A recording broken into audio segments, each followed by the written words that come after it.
They will talk to you for 4 hours about a documentary they watched alone. They will explain their opinion on inflation, on their coworker's bad decision, on a fight their friend had last weekend, on the exact reason their childhood dog used to hate the mailman.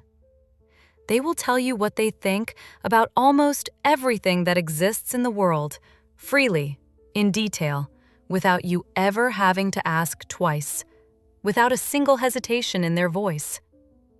And then you say one sentence about the two of you. Just one. Where do you think this is going? Or, what are we, actually? And the room changes. The voice shortens. The eyes move to the phone.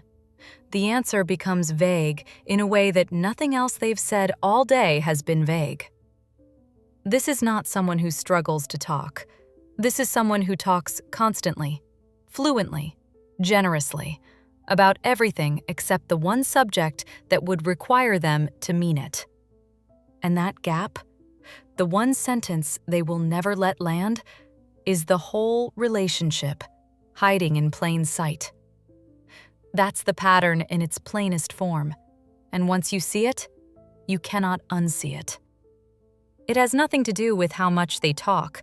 It has everything to do with what they'll never talk about. A person who is truly avoidant with words is easy to spot, and honestly, easier to leave, because the silence itself is the evidence. But this is a different, more disguised version.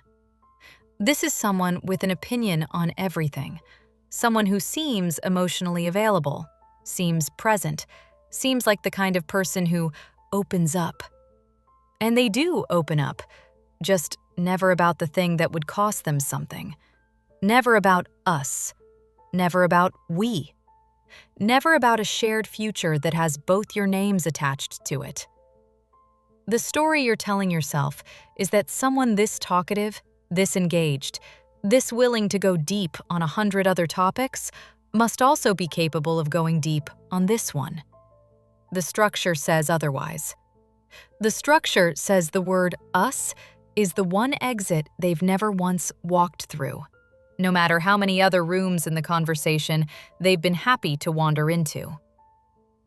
To understand why this happens, you have to understand what the word actually does to a nervous system that reads closeness as risk. Every other topic they talk to you about is safe because it doesn't obligate them to anything. Their opinion on a documentary costs them nothing. It can't be brought up later as a promise they broke. Their theory about their coworker doesn't require follow-through. None of it is binding. But us is binding. The moment they say it, even once, even casually, it becomes real in a way that can be referenced, remembered, expected, and eventually, disappointed. Us is the one word in the entire language of your relationship that turns a feeling into a structure. And structure is exactly what someone with this pattern is organized, at a nervous system level, to avoid. Not because they don't feel anything. They might feel plenty. But feeling doesn't require accountability. Structure does. And once they name the structure out loud, they've signed something they were never planning on signing. There's a deeper conflict running underneath this, and it helps to name it clearly instead of just feeling its effects. Someone with this pattern is often carrying two competing fears at once, and they contradict each other in a way that produces exactly the behavior you're watching. The first fear is closeness itself. Not closeness like affection. Closeness like obligation, being counted on, being the reason someone else's stability holds or falls apart. That fear says, stay light, stay undefined, keep every door unlocked. But the second fear is just as real, losing you completely. If they never say us, if they never build anything with a shape, they also risk you eventually walking away from the confusion. So they solve both fears at once, in the only way their nervous system knows how, by giving you everything except the one word that would make it real. Endless conversation keeps you close enough that the second fear stays quiet. The refusal to ever land on us keeps the first fear satisfied too. You're not imagining a contradiction. You're watching one person's nervous system try to win two arguments with itself at the same time, using you as the battleground. Picture the actual moment this plays out, because it's rarely dramatic, and that's exactly why it's so easy to miss. You're lying next to each other, relaxed, 3 hours into a conversation that covered your childhoods, a stupid argument from work, a theory they have about a mutual friend's marriage. It's easy, it's warm, it feels like the kind of closeness you've been waiting for. And then, quietly, almost as an afterthought, you say, "I really like this, like us, together." Not a demand, not an ultimatum, just a soft, true sentence. And you feel it immediately. The small shift in their body. The pause that's a beat too long. The, "Yeah, me too," that comes out flatter than anything they said in the 3 hours before it. Then, within a minute, they've moved the conversation somewhere else entirely. Back to something safe, something with no name attached to it. Nothing was said that could be quoted back as a rejection. Nothing that dramatic ever happens. That's exactly the point. The retreat is quiet enough that you spend the rest of the night wondering if you imagined it, when your body already knew, in that one small pause, exactly what it just watched happen. You lie there afterward, replaying it, searching for a version of events where you misread it, because the alternative, that you just watched someone quietly step back from the one true thing you said all night, is harder to sit with than the confusion. So you tell yourself a softer story. Maybe they were tired. Maybe the timing was off. Maybe next time will be different. The story is kind to you in the moment. The structure is the only one that's actually accurate. The same thing happens in daylight, in far more ordinary settings, and it's often easier to catch there because there's no emotional fog to hide it.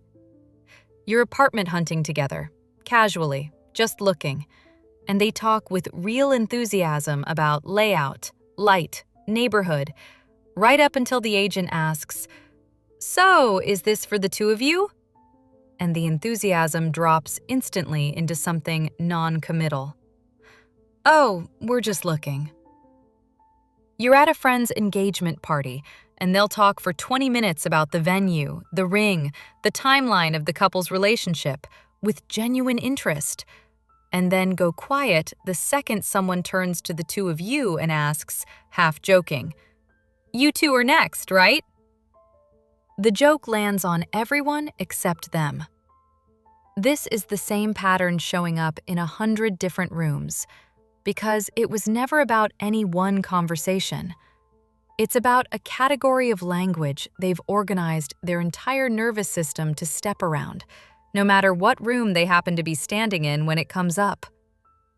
Watch, too, how they talk about other people's relationships versus your own. They'll analyze a friend's marriage with real insight, tell you exactly what that couple is doing right or wrong, have a full opinion on whether another pair should move in together. They are fluent, even wise, about the structure of everyone else's love. The moment you ask them to apply that same clarity to what's happening between you two, the fluency disappears. That's not a coincidence either. It's much safer to have opinions about a structure that isn't theirs to build.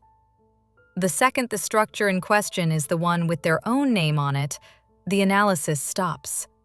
Because analysis, in that context, would require a conclusion, and a conclusion is exactly what they've been avoiding this entire time. Ask them why a friend's relationship ended, and they'll give you a clean, confident answer. Bad communication, mismatched timelines, one person wanting more than the other. Ask them to look at your own relationship through that same lens, and the confidence disappears completely, replaced by, "It's complicated," or "I don't really think about it that way." They can see the architecture of everyone else's love with total clarity. It is only their own architecture that stays permanently under construction, forever unfinished, forever too soon to say. This is the part that trips people up the most, so it's worth saying slowly. Talking is not the same as choosing. A person can talk to you about their whole inner world and still never once let you into the part of it that includes you. Those are two entirely separate rooms in their mind, and they will let you stand in one for hours while the door to the other stays shut. Sometimes so gently, you don't even notice it's shut, because the rest of the conversation was so warm. That warmth is real. That's what makes this specific pattern so much harder to name than plain distance. If someone goes cold and quiet, your body eventually gets the signal and starts protecting itself. But if someone is warm, funny, curious, endlessly conversational about their own life and yours, minus the one part where your life and theirs intersect, your body doesn't get a clean signal at all. It gets contradiction. And contradiction is what keeps you leaning in, waiting for the one conversation that never quite arrives. Here's what it actually sounds like when you listen for it instead of just feeling it. Ask them about their day, and you'll get 5 minutes easily. Ask them what they want out of life in the next few years, and they'll talk about a job, a move, a goal, sometimes even a dream, in full color. Ask them where you fit into any of that, and the sentences get shorter. "I don't really know yet. Let's not put a label on it. I don't like overthinking the future." Notice that none of those are actually about the future. They're about you specifically not being placed in it. The same person who has no trouble picturing themselves in a new apartment, a new job, a new city, suddenly loses all imagination the second the picture needs to include a version of you standing next to them in 5 years. That's not a coincidence, and it's not a limitation of imagination. It's a very precise, very consistent unwillingness to build a sentence that starts with "we." It shows up in smaller places too, once you know where to look. Ask them what they think about marriage in general, as a concept, and they'll have a whole philosophy, opinions on why it works or doesn't, stories about other people's weddings, thoughts on whether it even matters anymore. Ask them what they think about marrying you, someday, eventually, hypothetically, and the philosophy disappears. Ask about their exes, and you'll get history, context, sometimes more detail than you wanted. Ask what makes this different from those, and you'll get a shrug dressed up as an answer. They'll talk about money in the abstract, the economy, their own budget, their own goals, freely. Mention a shared account, a joint plan, anything with both your names on a piece of paper, and the conversation gets short again. They'll talk about their family, their parents, old family drama, with real openness. Ask when you might meet them, and the timeline gets fuzzy again. Always soon, never scheduled. It is never one topic. It is a category, and the category is anything that would require the word ours instead of mine. The nervous system reason underneath this is worth naming clearly because it will stop you from taking it personally in the way you probably have been.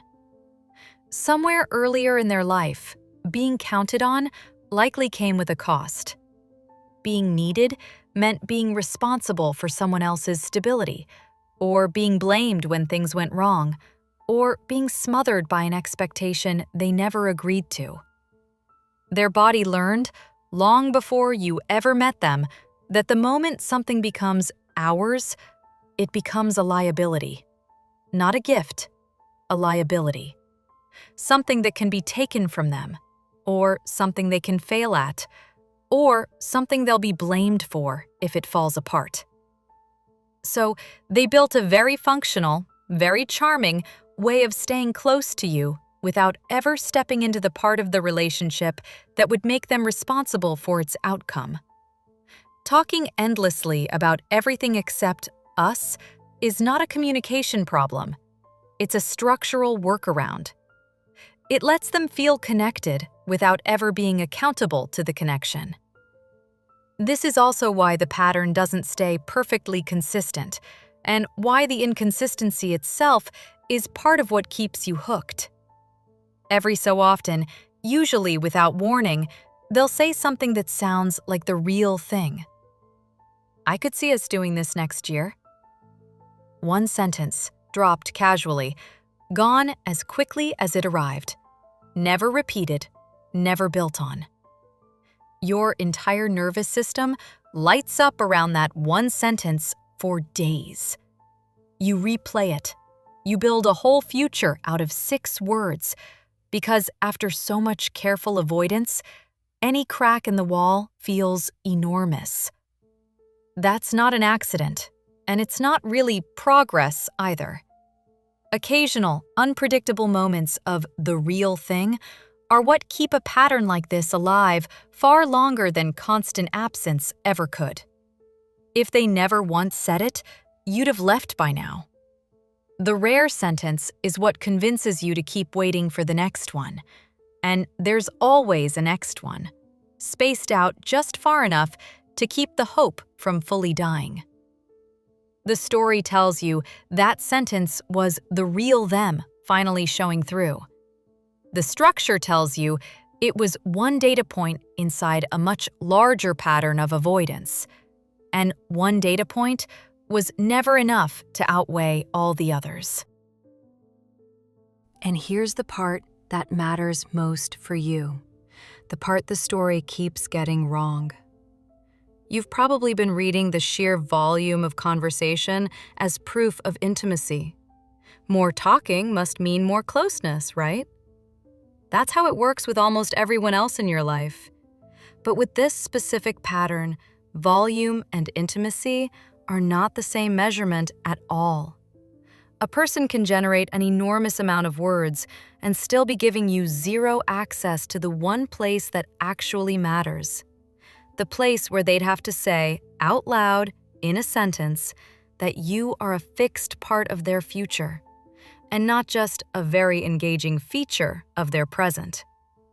You've been counting the hours of conversation as evidence of how much they care. The structure asks a different question entirely. Not how much do they talk? What do they refuse to say? That's the real inventory. Not the hours, the absence inside the hours. If this kind of clarity helps your nervous system settle, subscribe. PsychBond is a daily decoder for psychology, relationships, and avoidant and anxious attachment patterns, so you stop guessing. It's worth separating this clearly from what it isn't, because not every hesitation to define things is this pattern. Someone who is newly out of something painful, who says plainly, "I need time before I can talk about what this is, and here's roughly when I'll be ready to have that conversation," is doing something completely different. They've named the delay. They've given it a shape. That's not avoidance, that's honesty about a timeline. What you're looking for instead is duration without explanation. Weeks, months, sometimes longer, of endless conversation about everything under the sun with the exact same one-word answers every single time the subject turns toward the two of you specifically.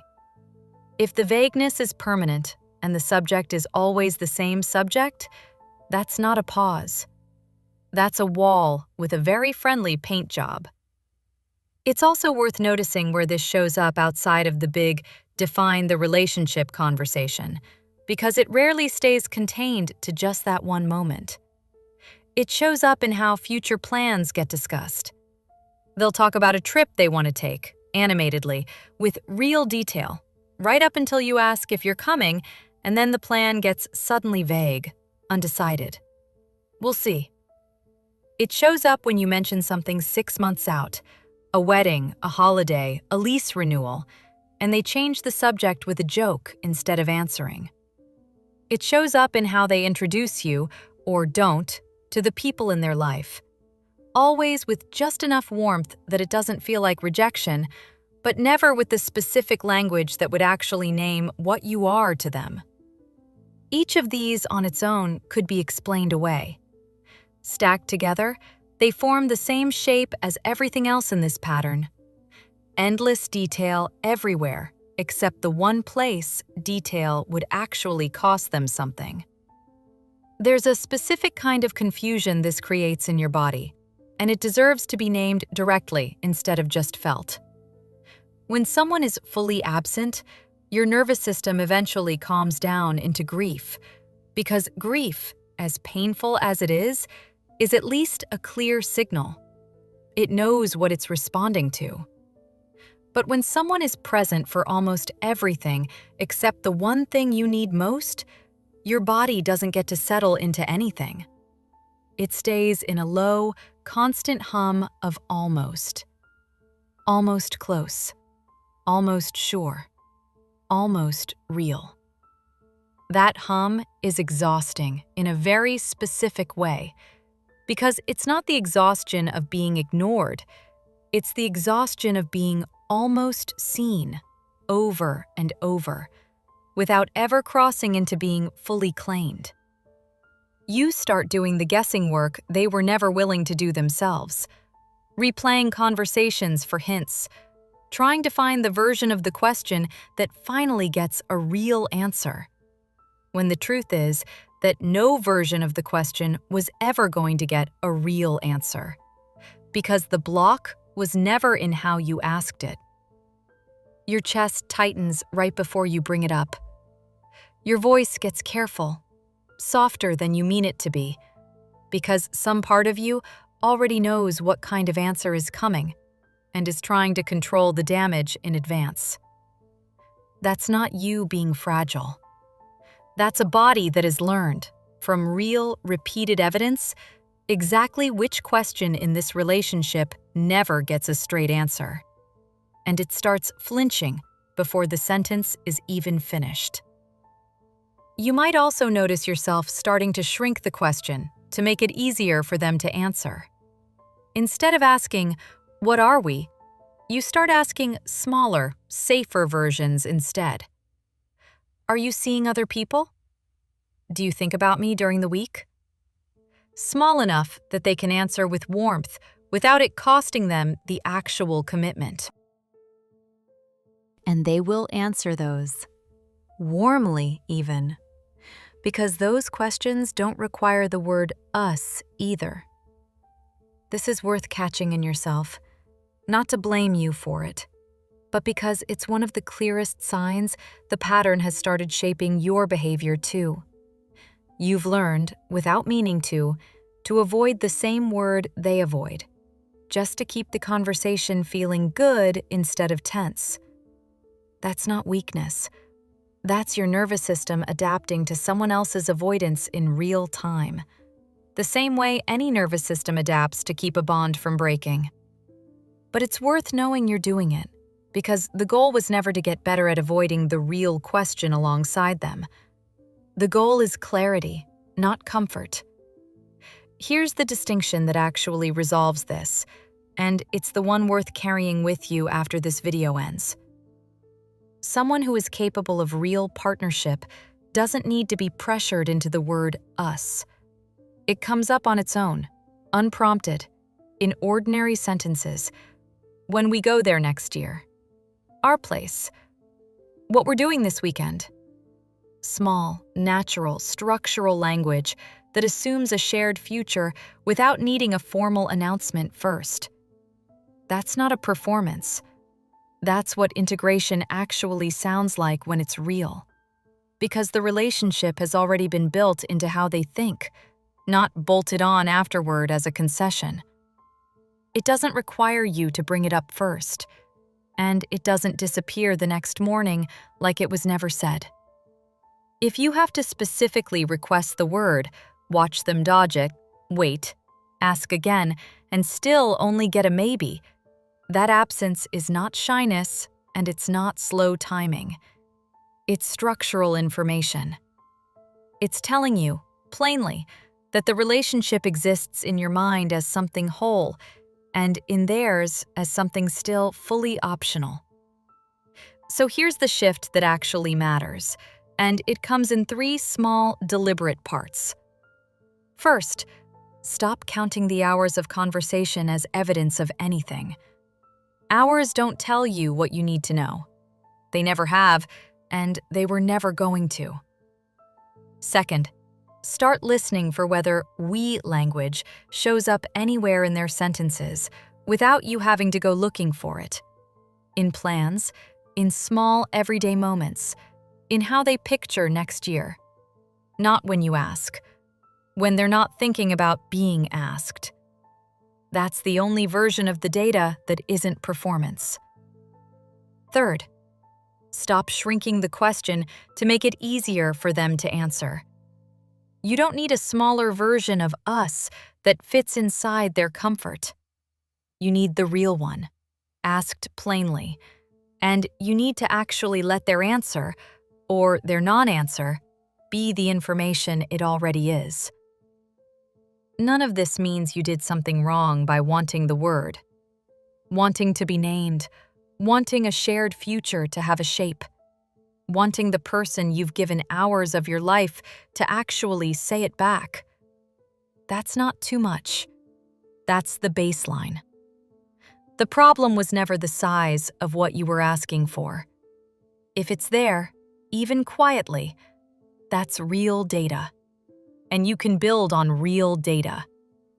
If every conversation stays wide open except the one about you both, stop waiting for the version of the question that finally unlocks a different answer. There isn't one. You are not failing to ask it right. They are choosing, again and again, in 100 small ways, to talk about everything except the one thing that would make this real. That's not a mystery you need to keep solving. That's the answer, already sitting in plain sight, inside every conversation that somehow always finds its way anywhere except to you. If this helped your body feel a little safer, liking this video helps it reach someone else who needs this clarity. Welcome to PsychBond. You're safe here.